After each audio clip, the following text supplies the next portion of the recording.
got the front very early on that bike. He's skittering through the gravel. Luckily, though, he's okay. Stumbles on his feet. But back to the front, please, if we can. Alonso Lopez was leading last time around. Is he going to be leading when we switch back? Down to turn 8 there for Orgis, and it's still Alonso Lopez leading Aldeguer.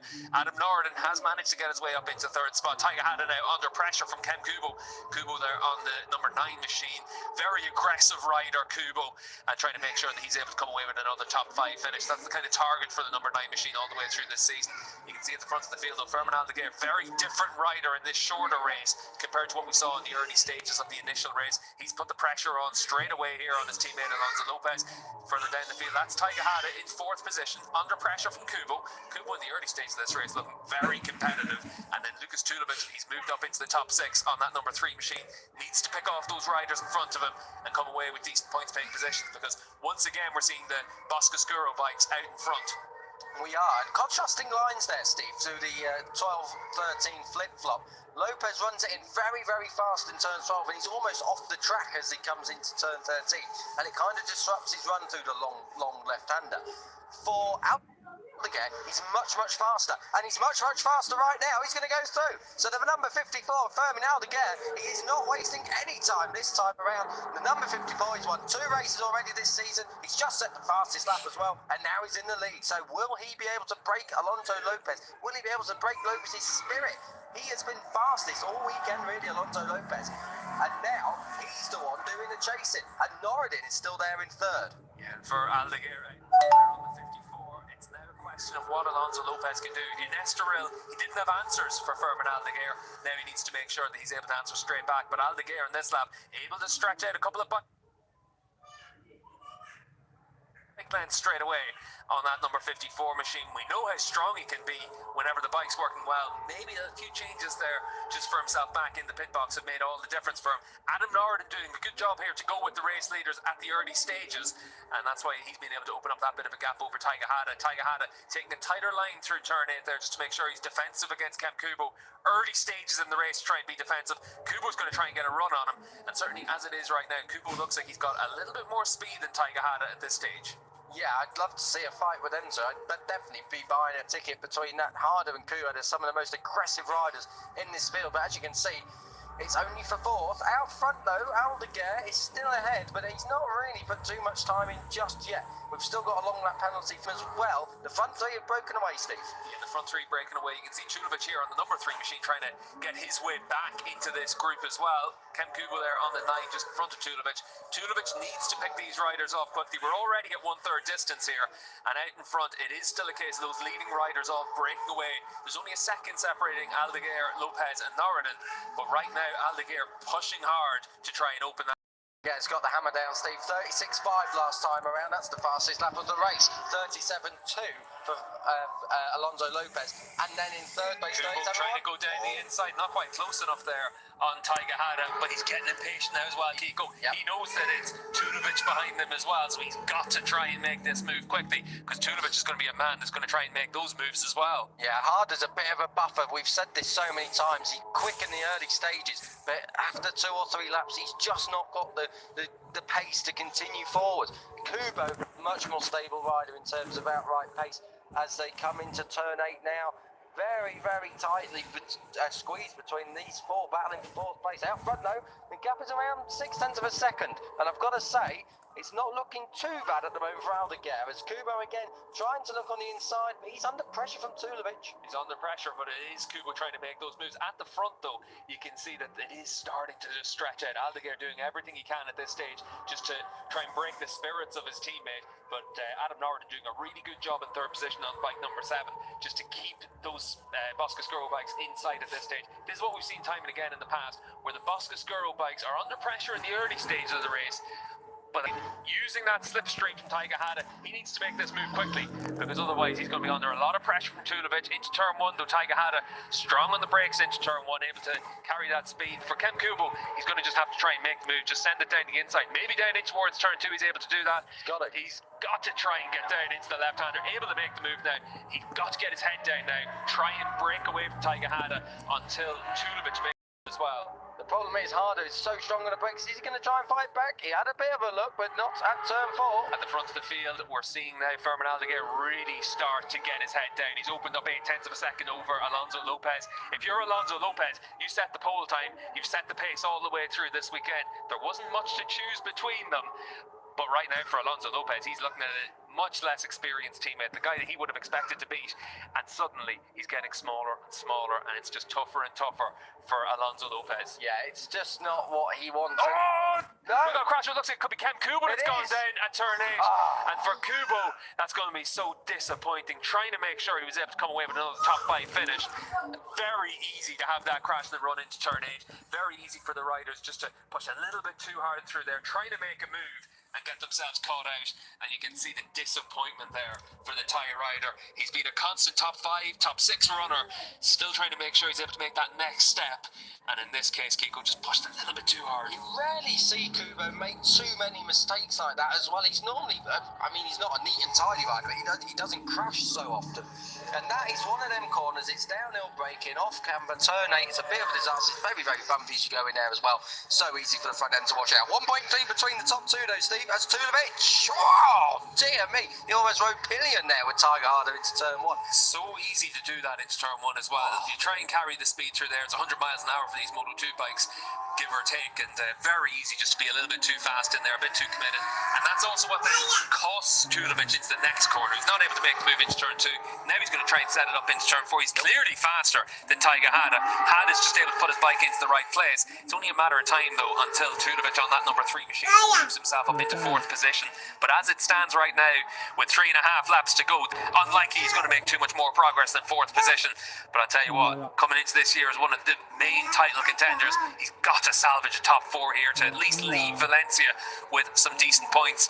Out in front though, Fermin Aldeguer looking to leave here with another 25 points. And for Aldeguer, Kiko, this is really impressive. He's got his head down, consistent pace. He's opening up that gap. It's a 1.5 seconds now to Alonso Lopez. It's looking like from 3 for Aldeguer. I hope I haven't cursed him, but this has been impressive from Adam Norridin. You know, we talk about Tulovic. He's being beaten now by his teammate. Adam Norridin has really found good form around Valencia, and hopefully it's a sign of what is to come. And he's not dropped off the back of Lopez, the same as Lopez has dropped off the back of Aldeguer. There's only half a second between them. Yeah, when you look at the pace right now, Norridin ran about a half a second slower than the race leader. Certainly just giving himself a chance. Last time out in Estoril, first career podium. Taiga Hada with a bit of a problem there, maybe just missed his shift or something, but certainly looked over his shoulder coming down the start. But for Taiga Hada, he's lost that progress over the last couple of laps anyway, Kiko. Now down to 6th position. It looks like he's got is he missing a gear or something? He looks like he's got a gear problem as he's going up through the box. Has it stuck? Well, he's shaking his head there anyway. It's the team. He looks down at the shifter, and certainly some sort of an issue there for Taiga Hada. He's going to just have to try and get through the rest of this race. There's only 2.5 laps left for the Moto. If he's able to come away with some points in this race, then it's not too bad. He's not going to be able to. That bike's just said enough for the day, and unfortunately for Taiga Hada, a day that actually promised quite a lot for him. He's going to come up with nothing to show for looking down there at his bike for any sort of mechanical issue. But unfortunate there for Taiga Hada. Out in front though, still Aldeguer from Lopez, Adam Norridin, Tulovic now up into that 4th position, but he's not going to make any more progress than that. Out in front though, 2 laps to go when they come across the line next time around, Kiko. Fermin Aldeguer, he's really stretched out, very different to what we saw last time out in Estoril, but also really impressive to see the progress he made from the initial start. Yeah, he wasn't looking like this in the first start, and it's just going to be so demoralising for Alonso Lopez. I mean, he's second again to his teammate, and to his teammate who's younger than him, who's only 16, he's never been on a Moto 2 bike before. He knows the tracks, he knows the championship, but he doesn't know, he shouldn't. We've never seen this kind of form from a rookie to be right up the front like this. Aldeguer really is something a bit special. Adam Norridin still chasing down Lopez. It's just under a second. It's hovering just under a second. I can't imagine that things are going to change too much between them unless Lopez just gets a bit complacent, but we haven't seen that so far either. Yeah, the gap now 2.5 seconds for Lopez to make up to Aldeguer, so that's gone, but it's around a second between himself and Adam Norridin, so needs to just make sure that he's able to avoid making a mistake on the final lap. But for Norridin, I'd say he's going to be pretty happy to settle for another podium. 2nd podium in a row for him. Yeah, absolutely. Great stuff from Norridin. It'd be his first back-to-back podiums. Well, not back-to-back podiums, but 2 podiums out of 3 is not bad. But a good shout out here for Alex Toledo, running there very, very strongly in 6th. That's the best we've seen of him. And also Andy Verdoya there in 9th and Sam Wilford in 10th. So both of them breaking into the top 10 further down the order. Yeah, and certainly for the likes of Toledo, he was the rider that was taking the fight in the Stock 600 class to Fermin Aldeguer last year. This is Lucas Tulovic, and he's been able to just break away a little bit from Ekidimas Pertama. But at this point in the race, Tulovic, 13 points. When you're looking at Fermin Aldeguer picking up 75 points potentially from these opening 3 races of the year, it's an absolute mountain to climb now for Lucas Tulovic. You're looking at the rider that is separating himself out from the rest of the Moto2 European Championship class. Fermin Aldeguer on that number 54 machine. For Alonso Lopez, a lap to go, Kiko. He's got to make sure he picks up that 20 points per second. 15 points between the 2 teammates isn't an insurmountable amount at this stage of the season. He's keeping his teammate honest. That's all he can really do right now. Well, the thing is, what Lopez has got to do is he's just got to score the best points he possibly can, because it's okay, Aldeguer going off and winning like this, but one mistake from Aldeguer and a victory for Lopez and the title's back on. And that's how Lopez has got to be thinking. He can't be thinking that he's defeated, that he's down and out already. We're only on round 2, that he is going to have his time to shine in the sun. Yeah, and certainly for Alonso Lopez, a podium man in the Moto3 World Championship a few years ago in Thailand. We know he's got speed. We know opportunities to win races throughout this season. He's actually adapted very well to a Moto2 bike as well, and I think in normal circumstances you'd look at it and you think he's been a fantastic first couple of rounds on the bike, but whenever you look at this man, he's redefining what you mean by fantastic. Fermin Aldeguer jumped onto a Moto E bike last week in Jerez, immediately qualified in the front row of the grid, really strong all the way through that weekend. Unlucky during the course of the race, but he's going to be strong all the way through the Moto E season. He's going to be strong all the way through the European Moto2 Championship. Last lap Beat the pole, crashing out there, and he was in about 8th position. So a few riders getting the opportunity to move up, including the likes of Sam Wilford, that's going to pick up an extra point. But for Fermin Aldeguer, he's going to be able to pick up another 25 points. 3 wins out of 3 for Fermin Aldeguer, and in this race he's been able to walk away from the rest of the field. Alonso Lopez takes 20 points in 2nd position, a 3rd consecutive 1-2 for the Boscoscuro team season for Adam Norridin. And in the Moto2 class, we've been able to see these riders immediately separate themselves in the early rounds of the year. Lucas Tulovic comes across the line, picks up 13 points in 4th position, but certainly not what Tulovic would have been looking for in the early stages of this season. Yeah, Tulovic, he's got to get back on that podium. He's got to start taking it not just to the Boscoscuros, but to his teammate as well. Great 1-2 for the Boscoscuros again. They're clearly the team to beat. Another fantastic victory, though, for the number 54, the 16-year-old Fermin Aldeguer. Make a note of the name, because it's going to be prominent. Further down the field, Alex Escrig able to claim the Stock 600 honours once again, and matching what he did last time out in Estoril. He's had a really strong start to the season, able to take that race victory by round about 2 seconds. Stock 600 rider, so a really impressive performance. Mika Perez, he'll be on the podium once again in the Stock 600 class, but for Fermin Aldeguer, we're once again seeing just how strong he can be on a Moto2 machine. And for Aldeguer, this is just another example of why a lot of people in the Grand Prix paddock have taken notice of him as well. But certainly, as it is right now, Alonso Lopez knows that 3 podiums in a row, 320 points in a row, he's got his work cut out to make up that ground on Fermin Aldeguer. But he's had a solid start to his Moto2 season. He's got a little bit of a wait until the next round of the Moto2 European Championship, but he's got a bit of time to think about what he's going to have to do to try and find some answers to Fermin Aldeguer.